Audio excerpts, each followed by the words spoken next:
අයිබෝවන් ඔබ ජාතික රූපවාහිනී දිවා ප්‍රවෘත්ති ප්‍රකාශය සමග මම චානකී නෝච් ප්‍රථමයෙන් දිවා ප්‍රවෘත්තියේ ශීර්ෂ පාඨ.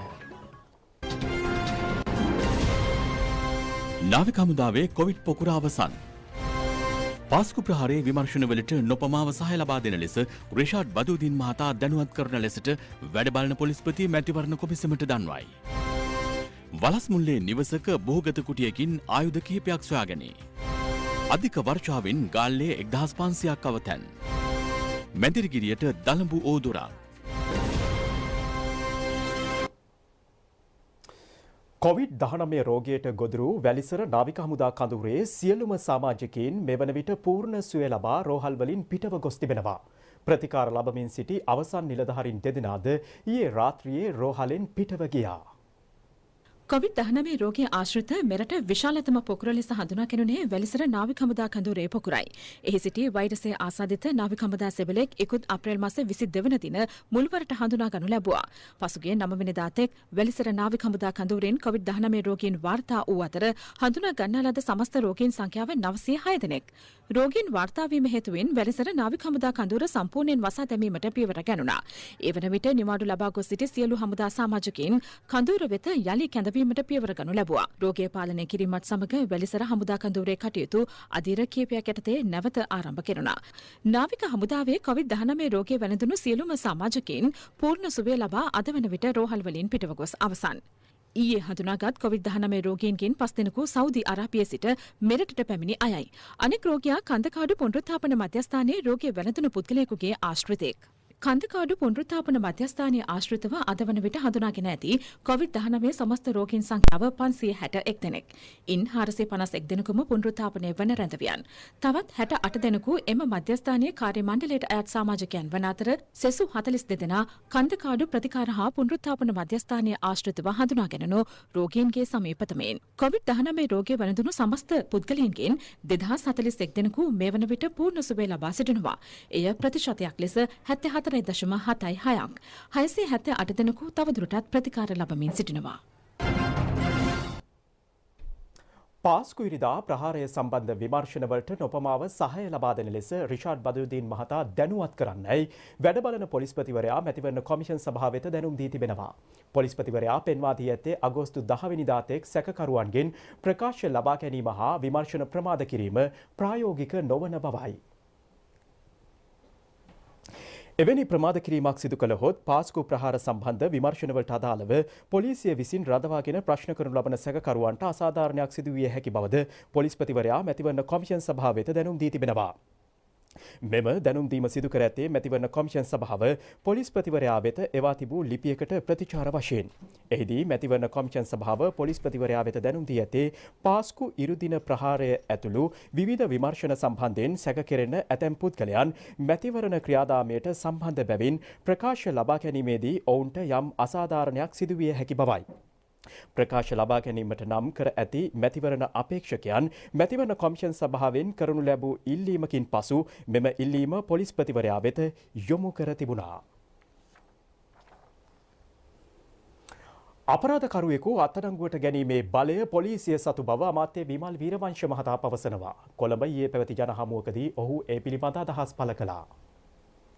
සහරාන්ලගේ මිනිමරු ප්‍රහාරය පාස්කු ඉරිදා ප්‍රහාරය ඒ ප්‍රහාරයේ ඒ මිනිමරුව ගැන කෙරිච්ච පරීක්ෂණ පහුගිය ආණ්ඩුව කාලේ කොහොමද වහලා දැම්මේ කියලා අද පොලිසිය නිලධාරීන් ඇවිල්ලා කොමිෂන් සභාවලට සාක්ෂි දීලා කියනවා අපිට CID හිටපු ලොක්කා මෙහෙමයි උපදෙස් දුන්නේ එක ත්‍රස්තවාදියෙක්ගේ ගෙදර තිබිච්ච CCTV කැමරාවල දර්ශන මකලා තිබ්බා හේතුව ඒ ආණ්ඩුවේ ඇමතිවරු ගිහිලා තිබ්බා ඒ ත්‍රස්තවාදියාගේ ගෙදරට සබදගම් පවත්වලා තිබ්බා ඒ තොරතුරු ඔක්කොම වැහුවා ඒ වහපු තොරතුරු තමයි අද CID පරීක්ෂණ වලින් එළියට ඇවිල්ලා තින්නේ. රිෂාඩ් බදුර්දීන්ගේ මල්ලිව අත්අඩංගුවට අරගෙන තියෙන්නේ හේතු කාරණා සහිතව. ඔප්පු කරන්න පුළුවන්, තහවුරු කරන්න පුළුවන් හේතු කාරණා සහිතව. දැන් රිෂාඩ් බදුර්දීන්ව අත්අඩංගුවට ගන්න යනවයි කියලා මැතිවරණ කොමිසමේ සභාපතිවරයා මහින්ද දේශප්‍රිය මහත්තයා ලියුම් ලියනවා.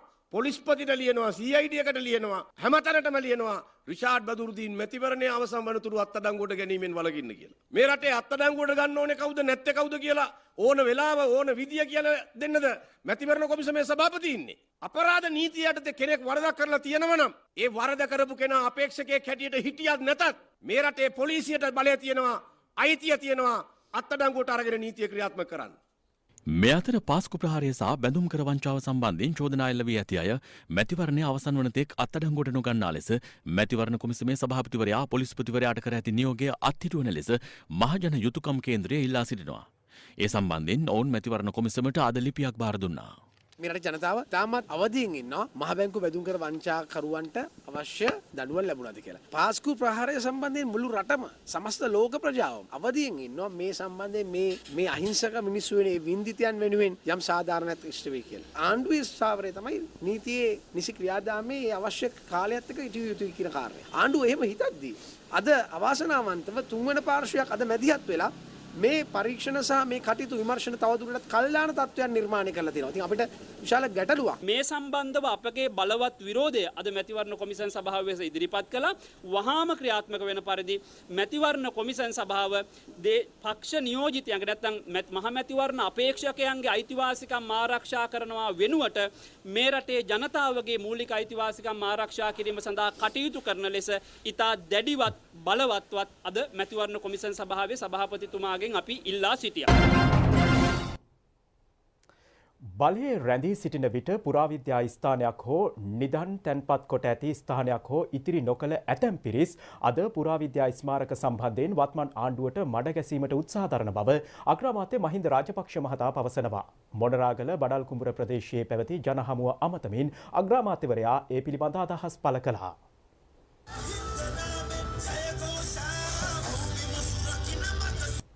පුරාවස්තුවක් ඉතුරු කරේ නෑ. නිදානයක් ඉතුරු කරේ නැති අය ටික අද කෑ ගහන්න පටන් ගත්තා. මම වාර්තාවක් ඉල්ලලා දිනවා. මේ පුරාවස්තු ආරක්ෂා කරන්න මිනිහට ඉස්සෙල්ලා අපි තමයි පටන් ගත්තේ. මේ රටේ නැති වෙච්ච පුරාවස්තු ටික ආරක්ෂා කරන්න. තුර නැගිනීර ආමුදුර ගන්නවා. මුදු මහා විහාරය ආරක්ෂා කරන්න වැඩින් පටන් ගත්තේ අපි. පාරක් යන මුළු පාරම අල්ලගෙන තියෙන වෙලාවේ පාරක් අදලා දීලා ඒ විතරක් නෙවෙයි ඩෝසර් කරනවා. එක්කෙනෙක්වත් කතා කරේ නැහැ පහුගිය එක. විජිතපුර ඩෝසර් කරන වෙලාවේ එතකොට ඇමති කවුද? සජිත් සංස්කෘතිය. එයා ඒක ඩෝසර් කරලා ගෙවල් හදන්න හදනකොට ඔය එක්කෙනෙක්වත් කතා කරේ. මේක තමයි ඇත්ත කතාව. නමුත් අපි කියනවා අපි ඉඩ දෙන්නේ නැහැ. කෙනෙක් වරදක් කරලා තියෙනවා නම් යන්න. අපේ මිනිහා වේවා කාගේ මිනිහා වුණත් නෑයා වුණත් අපි අනිවාර්යයෙන්ම උන්ට නීත්‍යානුකූලව කටයුතු කිරීමට පියවර ගන්නවායි කියන එක නම් අපි පැහැදිලිව කියන්න ඕන.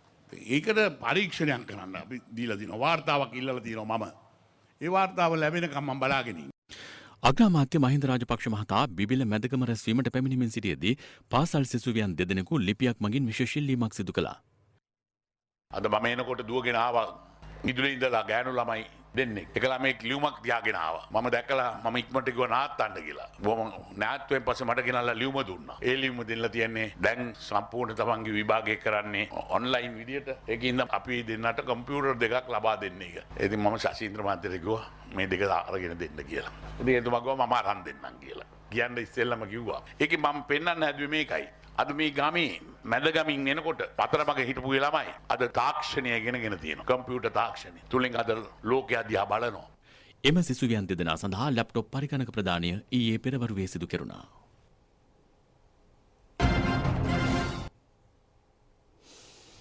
තමා කටයුතු කරන්නේ පක්ෂයේ අතීත නායකයන්ගේ ආදර්ශයන්ට අනුව බව එක්සත් ජාතික පක්ෂයේ නායක රනිල් වික්‍රමසිංහ මහතා පවසනවා. ඔහු මේ බව කියා සිටියේ මාලිගාවත්ත ප්‍රදේශයේ ඊයේ පැවති ජන හමුවකට එක්වෙමින්. ඒ සංවිධානය කරන ලද්දේ ෆයිරුස් හාජියාර් මහතා විසින්. එම වෙලාව මේ අපේ හිටපු සංවිධායකතුමා එම රැස්වීමක් ගානම කියනවා යාට වැඩ කරන්න දුන්නෑලු නායකතුමා කකුලෙන් ඇද්දාලු. යාට වැඩක් කරන්න දුන්නෑලු රැකිරක්ෂාවක් දුන්නෑලු නිවාසමකුත් දුන්නෑලු යාව අවුරුදු 5ක් පාර්ලිමේන්තුවේ නිකන් තියාගෙන හිටියලු. අනිවාර්යෙන් නායකතුමනි මේ මැද කොළඹ ජනතාව එක්සත් ජාතික පාක්ෂිකයෝ මෙතන ඉන්නේ. එමදාම එක්සත් ජාතික පක්ෂයත් එක්ක ඉන්නේ. කවුරු ගියොත් වැඩක් නැහැ. ඒ කට්ටිය අපෙත් එක්ක ඉන්නවා. අපි මේ සැරේ මෙතකොළම එක්සත් ජාතික පක්ෂය අනිවාර්යෙන් දිනවනවා. ඒගොල්ලෝ කකුලෙන් ඇදපුවා කියපේක නායක ඔබතුමායි කටි උත්තරයක් එන්න ඕනේ. ඒක මේගොල්ලෝ මට කිව්වේ අනිවාර්යෙන් නායකතුමාට කියන්න මේකට උත්තරයක් දෙන්න කියලා. යාට සත්‍යයක් කර වැඩ කරන්න ඔබතුමා දුන්නෑලු. එක නිවාසයක්වත් දුන්නෑලු. එක රැකිරක්ෂාවක් දුන්නෑලු. යාව කකුලෙන් ඇදපින්දලා පක්ෂය දාලා ගියේ. මම මේ පක්ෂයේ മന്ത്രിවරුන්ට වැඩ කටයුතු කරේ අපි කරපු හැටියට. ප්‍රේමදාස ජනාධිපතිතුමා යටතේ ඒ වගේම ඊට ඉස්සෙල්ලා ජේ.ආර්. ජයවර්ධන මහත්මයා යටතේ අපිට මුදල් දුන්න අපි තමයි වියදම් කරේ. ඊට අමතරව අදාළම ඇමතිවරුන්ට කතා කරලා අපි රැකියාව ලබාගෙන රැකියාව ලබලා දුන්නා. ඒ ක්‍රමය තමයි මේ සැරේත් අරගත්තේ. ඒත් අවාසනාවකට අපේ පක්ෂයේ ඉන්න පිටින් මං අරගත්තේ. ඒක මගේ වැරද්ද. එයාට මේක තේරෙන්නේ නැහැ. අපි කොහොමද මේ පක්ෂ එක්ක හිටියේ? ප්‍රේමදාස ජනාධිපතිතුමා එක්ක තමයි මම එකට හිටියේ. මේ පක්ෂය ආරක්ෂා කරන. ජේ.ආර්. ජයවර්ධන මහත්මයා එක්ක ළඟින් වැඩ කටයුතු කරා. ඒක මට පුරුද්ද තියෙනවා. ඒ පුරුද්ද තමයි අපේ ඇමතිවරුන්ට මන්ත්‍රීවරුන්ට කිව්වේ. මුදල් දුන්නාම දැනගන්න ඕනේ වැඩ කටයුතු කරන්න. රැකියා තියෙනකොට ඒ තැන් වලින් අරගෙන දෙන්න. අපි ඇමතිවරුන්ට කිව්වා මැද කොළඹට මම කරන්න පුළුවන් හැම එකක්ම කරා. ආධාරයක් දුන්නා. මම මේ හැම සංවිධායකවරුන්ට මන්ත්‍රීවරුන්ට ආධාර කරා. ඊට අමතරව මම දන්නවා මේ රවි කරුණානායක මන්ත්‍රීතුමත් වෙනවා මුදල් දුන්නා කියලා හොරෙන් මම අහන්න යන්නෙත් නෑ. රැකියක් දුන්නා. වැඩේ කරන්නේ. දැන් වැඩේ වුණාන් පස්සේ වැඩ කරන්න ඕනේ. ඒක කරන්න බැරි වුණා නම් ආණ්ඩුව නෙමෙයි. ආණ්ඩුව කොච්චර මුදල් අන්තිමට ගම්පෙරළියක් ගෙනා. රැකියාත ගන්න. ඒක කරන්න බැරි වුණා නම් ඒක ඒ ප්‍රදේශයේ සංවිධායකයාගේ මන්ත්‍රීවරයාගේ අදක්ෂකම කියලා කියන්න කැමතියි. අපි ඉන්නේ එක්සත් ජාතික පක්ෂයේ ඉඳගෙන. ඒ පක්ෂය අපි හැදුනේ වැඩුනේ. අපි ඒ පක්ෂයෙන් පිට ගියේ නෑ. අනික් අය මෙහාට ආවහම ඒකම දැනගන්න ඕනේ. අපි දන්නවා එකක්. කිසි දවසක Tamanට උදව් කරපුවට බනින්න එපා කියලා ප්‍රේමදාස ජනද මට කිව්වා. ඒ කෘතඥ ගුණය ඇත්ත වශයෙන්ම තියෙනවා අපේ පක්ෂයේ. මහමැතිවරණය ජයග්‍රහණය කිරීමෙන් අනතුරුව තමා තරුණ ප්‍රඥාප්තිය ක්‍රියාවට නංවන බව සමගි ජනබලවේගේ නායක සජිත් ප්‍රේමදාස මහතා පවසනවා. ඔහු මේ බව කියා සිටි රත්මලාන ප්‍රදේශයේ ඊයේ පැවති ජන හමුවක් අමතමින්. ජනාධිපතිවරණයේදී අපි තරුණ ප්‍රඥාප්තියකට අත්සන් තැබුවා. තරුණ ප්‍රඥාප්තිය අත්සන් කිරීමත් සමගම අපි පොරොන්දුවක් වුණා.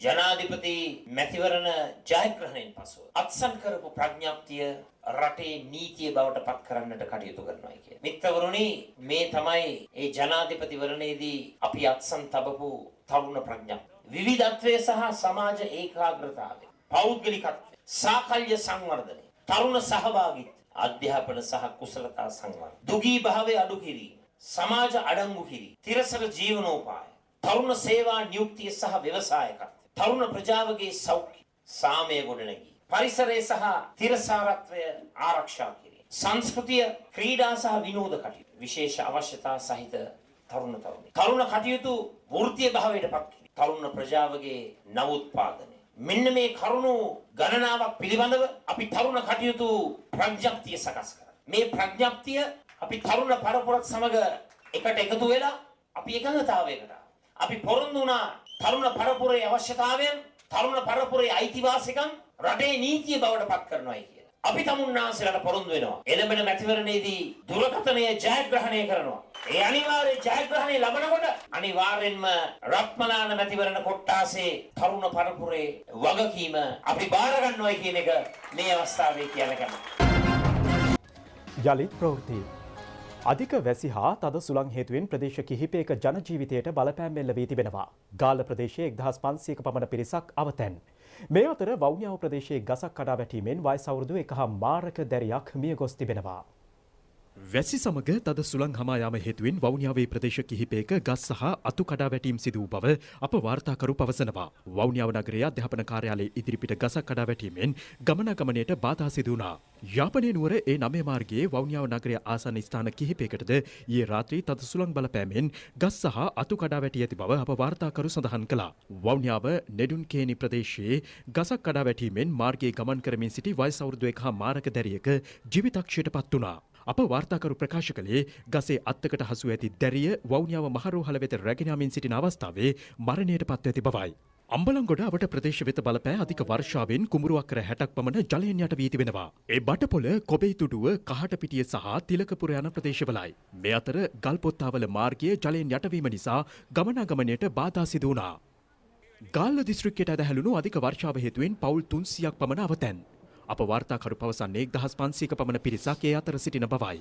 ගාල්ල දංගෙදර සහ මොරගොඩ ඇල දෙපස අවතැන් ජනතාවට පිසු ආහාර ලබා දීම ඊයේ රාත්‍රියේ සිට ක්‍රියාත්මකයි. ගාල්ල ආපදා කළමනාකරණ මධ්‍යස්ථානය සහ දිස්ත්‍රික් ලේකම් කාර්යාලය මගින් අවශ්‍ය සහන සැලසීමට පියවරගෙන තිබෙනවා.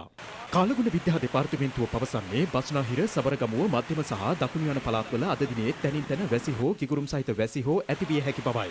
දිවයිනේ සෙසු ප්‍රදේශවල සවස් කාලයේදී හෝ රාත්‍රී කාලයේදී හෝ තැනින් තැන වැසි හෝ ගිගුරුම් සහිත වැසි හෝ හටගත හැකියි.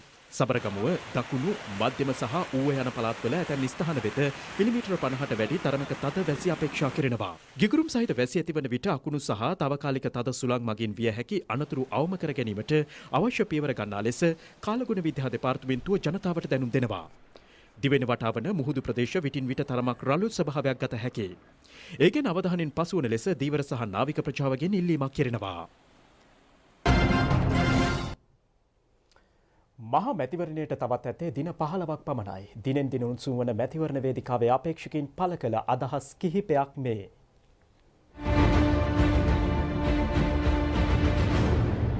තවවුරුදු 20කට 30කට ආයෙ වෙන ආණ්ඩු නෑ. ආයෙ 20කට 30ක් වෙනකන් අපි හෙට යන්නේ අපේ ආණ්ඩුවක් කියන එකත් අපි තාමත් පැහැදිලිව කියන්න ඕනකම තියෙනවා. ශක්තිමත් ගමනක් තමයි අපි යන්නේ. අපිට ප්‍රශ්නයක් නෑ රනිල් වික්‍රමසිංහ මැතිතුමා මේ අවුරුදු 5 පෙරදුනට ගමන් නෑ ලබන අවුරුදු 5 හරි එතුමා දිනනවා කියලා විශ්වාසයක් තියෙනවා නම් අපිට එතුමාත් එක්ක ගමන් කරන්න පුළුවන්. හැබැයි දිනන්න තියා මෙතුමා මැතිවරණ ඉදිරිපත් වෙන්නේ නැහෙනි. එක්සත් ජාතික පක්ෂයට සහ සමගි ජන බලවේගයට තියෙන ලොකුම ප්‍රශ්නේ. අද මේ ප්‍රශ්නේ විසඳුවාම මුළු ලංකාවේම ජනතාව සුඛිත මුදිත තත්ත්වයට පත් වෙලා බොහොම ආර්ථික අතින් සමෘද්ධිමත් ජනතාවක් බවට පත් වෙන බවක් තමයි තියෙන්නේ. මොකද දන්නවද මේ ප්‍රශ්නේ? කොළ පාට වල අයිතිය කාටද කියන එක. රනිල් වික්‍රමසිංහ මැතිතුමාගේ මේ තියෙන ක්‍රියාකලාපය තුළ එතුමාට විපක්ෂ නායකයා වශයෙන් සිටීම ලොකු සන්තෝෂයක්. අපිට තනියම රනිල් වික්‍රමසිංහ මහත්තයා අයින් කරගන්න හැකියාවක් ලැබුණේ නැහැ. මම අවුරුදු 12ක් දැන් උත්සාහ කරනවා. ඉතින් මේවර අපිට අමාරුවෙන් මේ කාර්යභාරය කරන්න හැකියාව ලැබිලා තියෙනවා. අපි මේ මැතිවරණේ සංවිධානගත වුණත් නැතත් අගෝස්තු මාසේ 7 වෙනිදා ප්‍රතිඵල නිකුත් වෙනකොට ගෝඨාභය මහත්තයාට ශක්තිමත් පාර්ලිමේන්තුවක් එනවා. හැබැයි ශක්තිමත් පාර්ලිමේන්තුවක් කියලා අපි කියන්න ඕන ඔලු ගෙඩි වලින් විතරක් පිරෙන පාර්ලිමේන්තුවකට නෙවෙයි.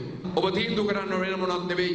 මේ පාර්ලිමේන්තුව ඇතුලේ ඔබ ගහන කතිරය ගෝඨාභය මහත්තයාට ගැලපෙනවද කියන තීන්දුව විතරයි. උගත් වියත් ආර්ථික විශේෂඥයන්ගෙන් යුතු කණ්ඩායම ඉන්නේ සජිත් ප්‍රේමදාස මැතිතුමත් එක්ක. ඒ වගේම අර දූෂිත කණ්ඩායම දැන් අපෙන් ඉවත් වෙලා තියෙනවා. සජිත් ප්‍රේමදාස මැතිතුමා අගමැති වන ලකුණු තමයි තියෙන්නේ. මිලියන 2000 3000 ලාභ ලැබපු අමාත්‍යාංශ මිලියන 500,000 පාඩු ලබට පත් කරපු නායකයෙක් කිසිම දැක්මක් වැඩපිළිවෙලක් නැහැ. ඒ හින්දා ජනතාව සතියකට සැරයක් විහිළුවකට තමයි එතුමගේ කතාවක් ගන්න. ඒ වගේම සජිත් කියනවා නියත වශයෙන්ම ජයග්‍රහණය කරනවා කියලා කොතනින්ද hina වෙන්නේ කියන එක පිළිබඳව මට හරියට තේරෙන්නේ නැහැ. මේ රටේ නියත අගමැතිවරයා බවට පත් වෙන්නේ වෙන කවුරුවක්වත් නෙවෙයි ඔබයි මමයි ආදරය කරන මහින්ද රාජපක්ෂ මැතිතුමා.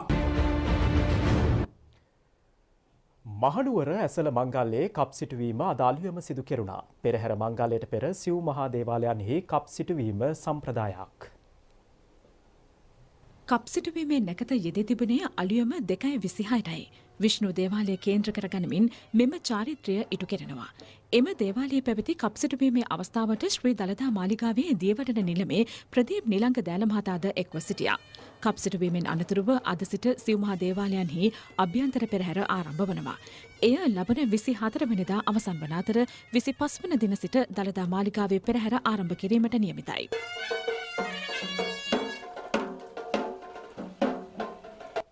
මේ අතර ඓතිහාසික රුහුණ මහා කතරගම දේවාලයේ වාර්ෂික පෙරහැර අද ආරම්භ කරනවා. අගෝස්තු මාස 3 වෙනිදා අවසන් පෙරහැර පැවැත්වීමට නියමිතයි. COVID-19 වසංගතයේ හේතුවෙන් මෙවර පෙරහැර බැතිමතුන්ට විවෘත වන්නේ නැහැ.